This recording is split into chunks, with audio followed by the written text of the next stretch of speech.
10-40 വർഷമായി ഞാൻ ഈ സിനിമാ ഫീൽഡിലൊക്കെ പ്രവർത്തിക്കാനും കാണാനൊക്കെ ആരംഭിച്ചിട്ട്, എന്നാൽ ഇതുവരെ ഇങ്ങനെ ഒരു പടത്തിന് വേണ്ടി ഇത്ര പ്രത്യാശയോടും പ്രതീക്ഷയോടും കാത്തിരുന്ന ജനങ്ങൾ കാത്തിരിക്കുന്ന ഒരു പടം ഇതുവരെ മലയാളത്തിലുണ്ടായിട്ടുള്ള കാര്യത്തിൽ ആ കാര്യത്തിൽ ഞാൻ എൻ്റെ ഇതിലെ പ്രൊഡ്യൂസർ നമ്മുടെ ആന്റണിയെ ഞാൻ അനുമോദിക്കുകയാണ്. കാരണം അവസാന ഘട്ടത്തിൽ ഞാൻ ഈ പടം എടുത്തിട്ടുണ്ടെങ്കിൽ ആദ്യം മുതൽക്കേ ഞങ്ങൾ ഇതിനെപ്പറ്റി സംസാരിക്കുന്നതാണ്. പക്ഷെ ഓരോ നിമിഷത്തിലും ഈ പടം എങ്ങനെ സംഭവം എന്തൊക്കെ നടക്കുന്നു എന്നൊക്കെ ഞാൻ ആലോചിച്ചുകൊണ്ടിരിക്കുകയായിരുന്നു. പക്ഷെ അറിയാതെ ഒരു സ്നേഹം, ഒരു പ്രേമം അതിൻ്റെ കൂടെ ഉണ്ടായിരുന്നു. പക്ഷെ ആ പ്രേമം സാക്ഷാത്കരിച്ചത് അവസാനത്തെ 10 ദിവസം മുമ്പെയാണ്. അപ്പൊ അത് ഒരു മാറ്റം തന്നെ, ഇത് ഒരു വലിയൊരു മാറ്റം തന്നെയായിരുന്നു.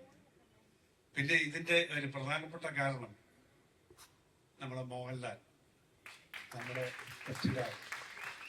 കാരണം ഇന്ന് ലോകത്തിലെ എല്ലാ മലയാളികളും ആരാധിക്കുന്ന, സ്നേഹത്തോടെ ആരാധിക്കുന്ന, ആത്മാർത്ഥമായി ആരാധിക്കുന്ന ഒരു നായകനാണ് മോഹൻലാൽ. ഏത് വിഷയത്തിലും ഏതൊരാളും സിനിമയ്ക്ക് വേണ്ടി മാത്രം ജീവിക്കുന്ന ഒരു മനുഷ്യൻ. കലാപരമായി ഇങ്ങനെയുള്ള ഓൾ ഇൻ ഓൾ ഏത് വേഷത്തിലായാലും അഭിനയിച്ച് ഏറ്റവും നല്ല കയ്യടി വാങ്ങിക്കാൻ പറ്റുന്ന ഒരു വ്യക്തിത്വത്തിന്റെ ഉടമ. ഞാൻ അദ്ദേഹത്തെ ബഹുമാനിക്കുന്നു, സ്നേഹിക്കുന്നു. ആ ആരാധനയാണ് ഈ പടം ഞാൻ അവസാനം എടുക്കാൻ ഒരു പ്രധാനപ്പെട്ട കാരണം. രണ്ടാമത്, പൃഥ്വിരാജിന്റെ ഫാമിലി ഞാൻ വളരെ കൊല്ലങ്ങൾക്ക് മുമ്പേ വളരെ സ്നേഹത്തിലുള്ളായിരുന്നു. അവര് ഒരു കുടുംബം തന്നെ ഒരു കലാകുടുംബമാണ്. അപ്പൊ ആ കുടുംബത്തിൽ ഇതിൽ ഡയറക്ട് ചെയ്ത പൃഥ്വിരാജ് ഇതിന് പ്രധാനപ്പെട്ട കാരണം രാവിലെ മുതൽ രാത്രി ഉറങ്ങുന്നവരെ ഇതിനു വേണ്ടി മാത്രം ചിന്തിക്കുമ്പോൾ അതുകൊണ്ടാണ് ഈ പടം ഉണ്ടായത്. അവസാന ഘട്ടം ഞാൻ ചോദിച്ചു, പൃഥ്വിരാജ് ഞാൻ പടം എടുക്കുമ്പോൾ നിങ്ങളുടെ അഭിപ്രായം എന്താ? 100% സക്സസ്. അതാണ് അയാളുടെ കോൺഫിഡൻസ് ആണ്. സാധാരണ ഒരു ഡയറക്ടർ അങ്ങനെ പറയാറുള്ളത്, പക്ഷെ അതും പറഞ്ഞു.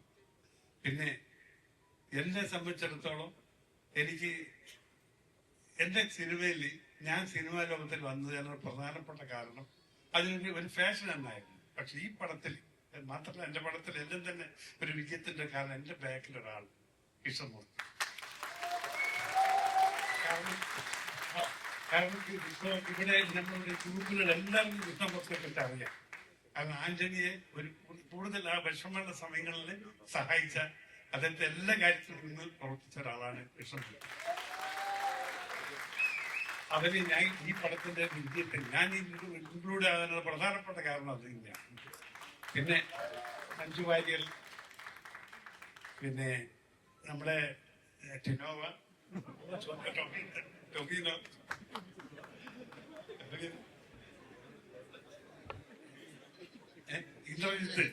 ഇന്ദ്രജിത്ത് ഞങ്ങള് പല പടത്തിൽ അഭിനയിച്ചുകൊണ്ടിരിക്കുന്ന ആളാണ്. അങ്ങനെ എല്ലാം കൊണ്ടും ഇത് വളരെ അതിന്റെ ബാക്കിൽ ഇത് പ്രവർത്തിക്കുന്നവര് വളരെ നല്ല അധ്വാനിച്ചിട്ട് നല്ലൊരു പടമാണ് ഇത്. ഇന്ത്യൻ സിനിമയിലെ, അതായത് മലയാളത്തിലെ ആദ്യ ഐമാക്സ് വാങ്ങിച്ച ഒരു സിനിമ എന്ന രീതിയിലും ഇത്രയും ജനങ്ങൾ ഇന്ന് ലോകത്തിലെ എല്ലാ മലയാളികൾ മുഴുവൻ കാത്തിരിക്കുന്ന ഒരു പടം. ഇതിന് പ്രത്യേകമായിട്ട് പറയാനല്ല, ഇത് യഥാർത്ഥത്തിൽ വാട്ട് ഈസ് ഹാപ്പനിങ് നൗ, അതാണ് കാര്യം. അപ്പൊ അങ്ങനെയുള്ള ഒരു സിനിമ ഏറ്റവും വിജയകരമായി നടക്കട്ടെ. ഇത് മലയാളികളുടെ ഒരു അഭിമാനമായി മാറും, ലോകത്തിലെ ഏറ്റവും മലയാളികൾക്ക് അഭിമാനിക്കാൻ പറ്റുന്ന സിനിമയായി മാറും എന്ന പ്രത്യാശയോടുകൂടി ഞാൻ എന്റെ വാക്കുകൾ നിർത്തട്ടെ. നന്ദി. Thank you so